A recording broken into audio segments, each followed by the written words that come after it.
Hello, I'm Laura Wilson from UNI Career Services. Today we're going to talk about interviewing. We'll learn some interview tips as well as how to answer interview questions. By the end of today's session, you'll be prepared to do a mock interview either with UNI Career Services staff or through Standout, our online virtual mock interview software. So if you're ready to begin, let's get started. Sometimes students find interviewing to be overwhelming or intimidating, but the best thing that you can do is prepare. Some general interview tips that I'd like to start with include dressing smart for the interview. It's always better to overdress than underdress. If you know that the typical dress code for an office is business casual, for example, go ahead and do business professional. We also suggest when dressing smart to dress somewhat conservatively. We want them to remember you for what you have to say as opposed to what you're wearing. When we talk about being on time, typically we say 10 to 15 minutes prior to your scheduled interview.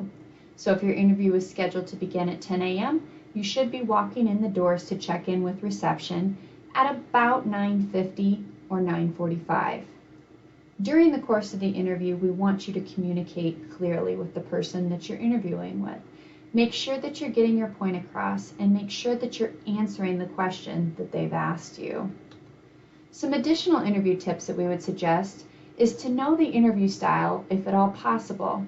Resources such as Glassdoor or talking with a recruiter may help you know the types of questions you could get asked. We also suggest bringing a Padfolio with extra resumes. Padfolios allow you to have a pocket to stow different materials they may give you. It also allows you to take business cards and possibly notes if you need to. When arriving at the site for your interview, make sure that you're kind to everyone. Everyone is going to be involved in the process of deciding whether or not you get hired. So you want to show everyone that you're welcoming and interested in what they have to say.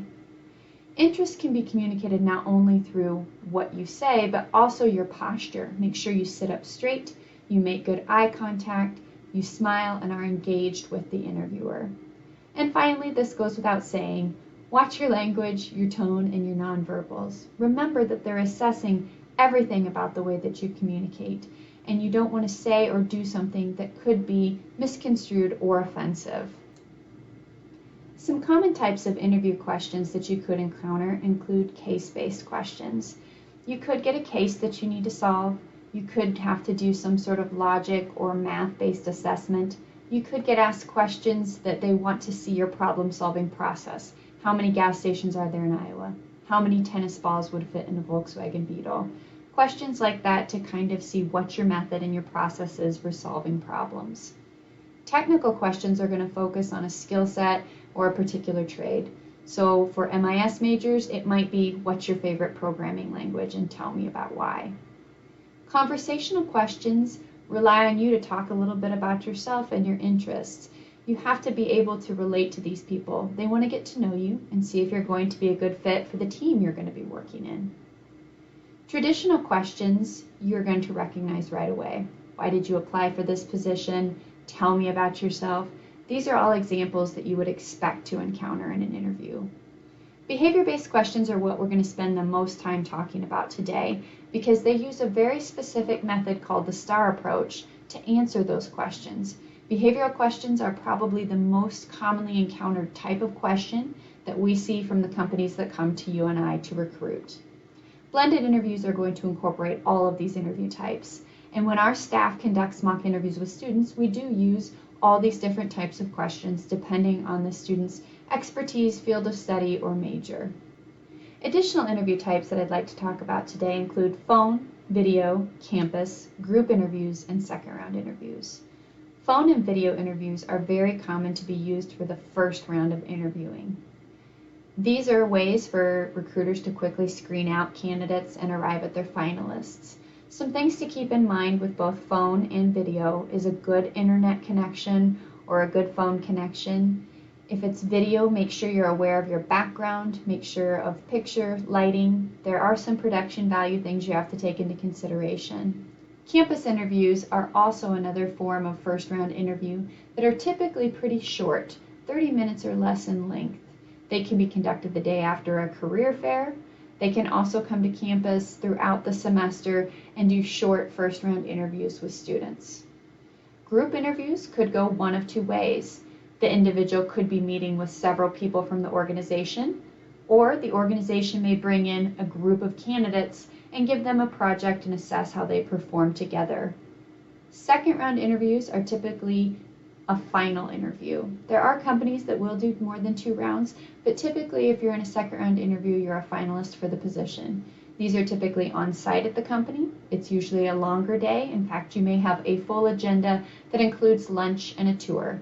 They also can be an hour in length and very brief, but typically the second round means that you are a finalist. Now that we've talked about the different types of interviews you may encounter, let's get practicing and thinking a little bit about how we would interview if we were with an employer right now. Very common way to start off an interview is with the question, tell me about yourself. Tell me about yourself should include some key components. On the screen you'll see a few ideas of what we would suggest, but certainly we want you to tailor it and make it your own. Some things that you might include are your name, your year in school, what you study, your background, where you're from, why you chose UNI or your major, what you're involved in, if you're in any student groups, if you volunteer, what your work experience has been, and then finally you may close with some special skills or some reasons for why you applied or some strengths. This is where you can really tailor it to the individual. To give you an example of how I might answer tell me about yourself, here's an idea. Hi, I'm Laura Wilson. I'm a junior MIS major here at the University of Northern Iowa. Here on campus, I'm very active in MISA, which is the Management Student Information Systems student group. We do some web work for different other clubs on campus, as well as attend different meetings with various employers. Additionally, I also work on campus in a computer lab where I do some troubleshooting, help desk type work, helping students and faculty with different projects in the lab. I'm excited to apply for this opportunity with your organization because it is in my hometown of Cedar Rapids. I feel that I'd be a great fit for this role, as I know one of your requirements is Tableau, which is a program that I'm learning currently in my MIS coursework. I also think that I would be a good fit for this role just because I have had some previous experience working in teams, and I know your environment is very team-based. Really excited to be here today and look forward to learning more about the opportunity, as well as letting you know a little bit more about myself. So that's an example of how you could do tell me about yourself. What I'd like for you to do now is take just a moment to practice on your own. Think about how you would answer tell me about yourself and pause the video here. Try and include some of these elements as well as a few others that may make sense. Now that you've had a chance to practice tell me about yourself, we've basically opened the interview, and it's time to get into some heavier hitting questions, which include those behavior-based questions that I mentioned earlier. Behavior-based questions are easy to identify because you notice in the beginning of it, it's going to say something like, tell me about a time when, describe a situation when, give me an example of. You'll see in this sample that I have up on the screen now, the question is, tell me about a group project where you led a team to a greater outcome. The way that we're going to approach this question is through the STAR approach, which you'll see on the left side of the screen. STAR stands for situation or task, action, and result. So when I'm asked the question, tell me about a group project where you led a team to a greater outcome, I'm going to first think about a situation. A situation from work is going to be my best example. I'm applying for a job, so anytime I can talk about the work environment, I want to do that. So the first thing that maybe comes to my mind is working at Menards. So I may open this question by saying, working at Menards, I was responsible for an inventory report that was running behind. So I've laid out the situation. At Menards, I work with the inventory report. Then I'm going to think about, okay, well, what did I do about this, and what was the specific situation? So the specific situation was the inventory report that I work on was running behind. Now I'm going to go into my actions. Knowing that this was going to be a problem, I contacted management to see if I could coordinate a breakfast to discuss the inventory report with my coworkers, see if we can make some moves to get things back on track. I was given permission, so I called and texted the team members. And I also brought in some donuts and bagels that morning for us to sit down and have a nice breakfast while we figured out the best way to approach the inventory report that was running behind. During that meeting, we divided up the tasks of the inventory report. We assigned them to each other based off of each other's strengths. And we also decided who could handle what portions of the inventory report during different shifts. After that meeting, we left, we went out, we all focused on the tasks we had decided on. We're able to get things back on track. In fact, we ended up finishing the inventory report 2 days ahead of schedule for less than the $10 it cost to buy the donuts and bagels. The district liked this so much that they're going to implement it throughout the stores in this district. Sometimes it's hard to find an example like this that really showcases a big change, a wonderful moment. In this case, the opportunity to do something at a large retail store and give an idea that was implemented throughout the district is something that not all of us may have examples of. But what we're looking for in a situation like this is an opportunity where you had an idea or you took some actions to improve something or make something better. This really is a problem-solving type of question in this case because they're looking at that group project that you led a team to a greater outcome. So really get thinking about, okay, in these behavior-based questions, what are some situations that I can talk about? What are some stories with some action steps that I can pursue? Looking at this a little bit deeper, with behavioral interviewing and using the STAR approach, here's some tips we have in Career Services for success. First, think of examples from work, school, and student organizations that you can use in these stories. Your best examples are going to be from work, but if you've not encountered something that you're asked about in a work environment, you can give examples from the classroom, from group projects, from student organizations you're a part of, volunteer efforts you've been a part of. It's always a good idea to have some stories in your back pocket before you walk into the interview that you feel comfortable talking about. Examples that we would recommend having in mind include topics like teamwork, problem solving, communication, leadership. Even thinking of projects or things that you've done are always good examples to have in your back pocket ready to go for an interview. Additionally, we want you to really review the job description for clues as to what possible questions or topics could be. Anticipate what that employer may ask you. That's the name of the game, is really thinking about what are some things that they may ask me, knowing what they're looking for in this job description that I can prepare and that I can offer examples of. Now that we've talked about some tips and really kind of laid out that STAR approach, we're going to do a little bit of practice. So I'm going to give you a question. Describe a time when you needed contributions from others on your team to be successful in a project. And what I want you to do with this question is pause the video and think about how you would give a STAR approach answer to it. Think of a situation from work if you can. If you can't, think about a group project or a time that you had to work in a team. Then lay out 3 or 4 action steps. Really describe what you did in this role. And always make sure that you have that result on the end. Be able to tell them what was the result of that team effort and that opportunity to use everyone on your team. So if you're ready, pause the video here and think about how you would answer this question using the STAR approach. How did your practice go? Are there things that you could have done better? Think about, was your situation specific enough? Don't leave things generally. Think of that one particular project during that particular day, week, or certain time frame. Be specific. Don't give a general answer of things that happen a lot.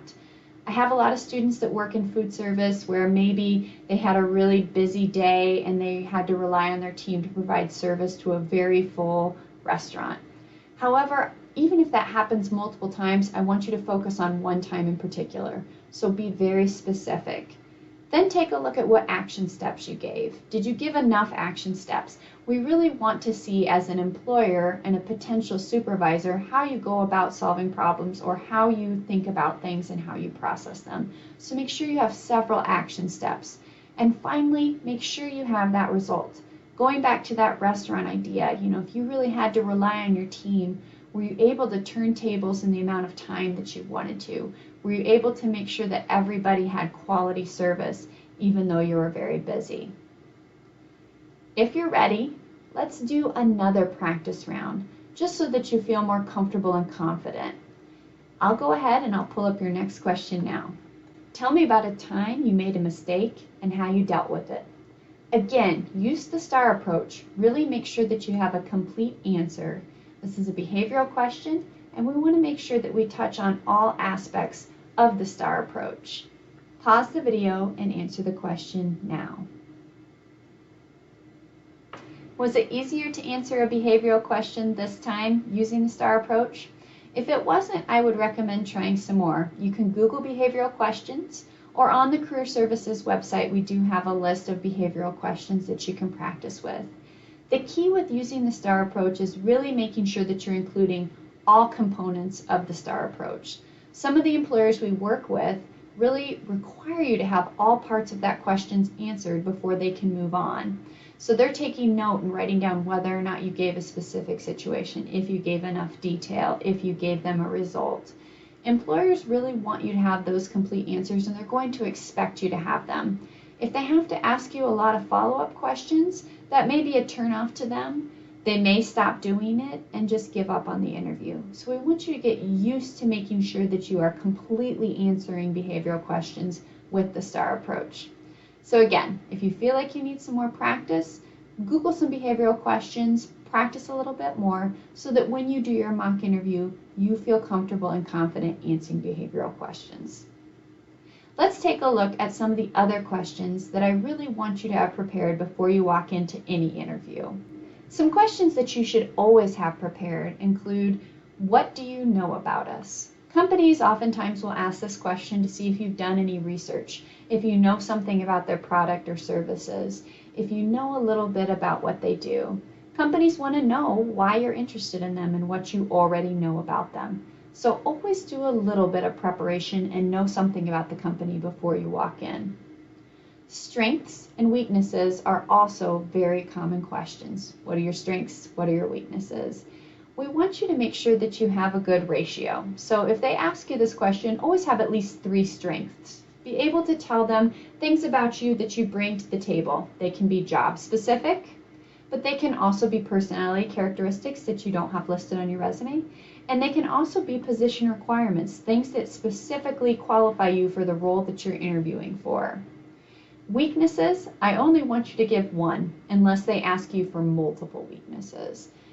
A weakness needs to be something realistic. Oftentimes we'll ask students to think about something that they could improve on. Think about your past evaluations from former work experiences. Is there something that your employer asked you to work on during those evaluations? Think about the job description of the position you're applying for. Is there an area that you need to grow in? Maybe you've never supervised people and this position is a supervisory internship. Maybe it's a position that requires a software that you've never used before.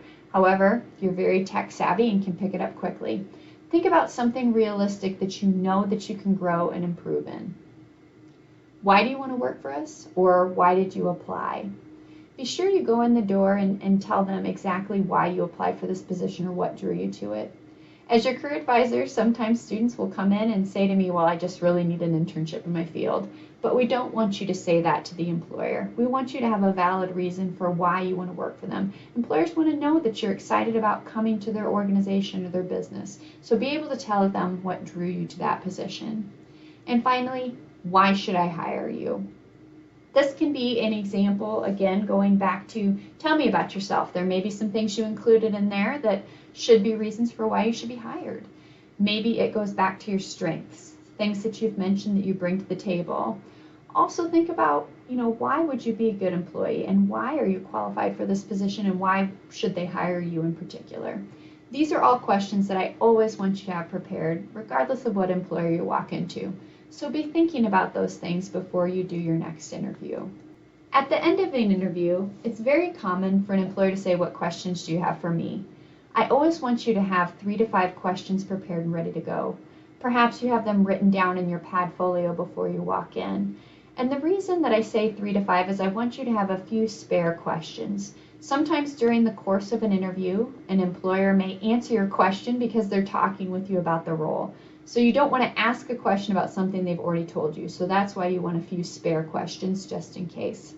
Safe questions that you can ask may be in regards to the type of training you're going to receive. Other questions could be, what have previous interns done to be successful in this role? Could be, what teams or groups might you be working with outside of your own department?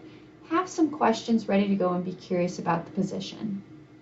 Always ask about the next steps. That should be one of your last questions that you ask. You want to know, is there another round of interviews? Will they be letting you know? What's the date? It's good for you to have those types of pieces of information written down so you can expect to know when to hear from them as to what the next step in the process is or if you're going to move on. And finally, always send a thank you for an interview. The thank you can be handwritten or it can be via email. Do what you're comfortable with and you feel like the recruiter would prefer. I hope that you've enjoyed our interview session today. If you have any questions, please stop in Career Services, give us a call, or write us an email. The next step would be doing a mock interview to practice these interview skills that you've learned and prepare you for the real thing. We want to make sure that you feel comfortable getting in front of an employer and talking with them about your skills and qualifications. So stop in Career Services, schedule your mock interview, or check out Standout on our website and do your mock interview. Have a great day.